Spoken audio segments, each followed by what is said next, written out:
So leadership shows up. It's in behavior. It's a choice, an attitude. Isn't it wonderful? And especially when we're talking about building a culture. Connie's talked about a culture of leadership.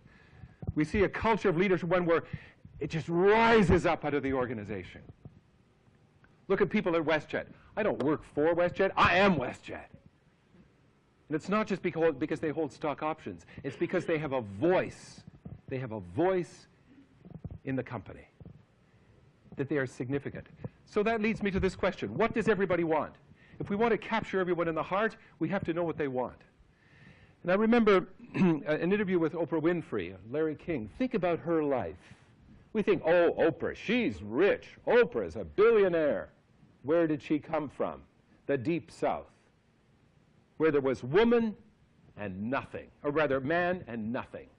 In The Color Purple, if some of you have seen that film, and Oprah Winfrey was starring in that film, in fact. And when Miss Seeley decides to leave Mr., this is the culture that was in which Oprah Winfrey grew up. And Miss Seeley decides to leave Mr., who's been abusive, a predator to this woman. And he said, say what? You want to leave? You're black, you're ugly, you're a woman, you're nothing at all.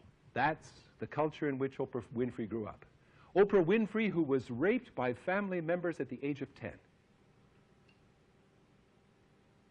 Larry King said, would you change anything in your life? She said, no. It's made me the person I am today. Outstanding. Oprah Winfrey was asked by Larry King, what does everybody want? And this is what she said. Everybody wants to be understood, to be valued, and to be significant. And if we acknowledge that want in each and every person, be that a family member, a child, a friend, a co-worker, we're all people. We call forth the best of them. I was so moved recently. I had this person come in and was working in my garden. And so he came and he brought with him some co-workers. It was the first time I ever met this particular man bringing his co-workers. And I thought to myself, these people, and I spoke to him privately, I said, are these people, as we would say, challenged? He said, yes. He said, you want to say retarded?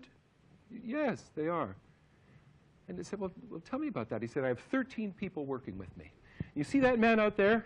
That man out that you see, that really tall guy? His name is Joe. 2 years ago, it cost this province $400,000 to keep that man in community. Doesn't cost them anything now. I said, well, what's the difference? He said, because I take time to listen to Joe.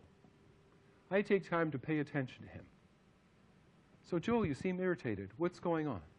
Did I upset you, Joe? Joe feels that he is heard.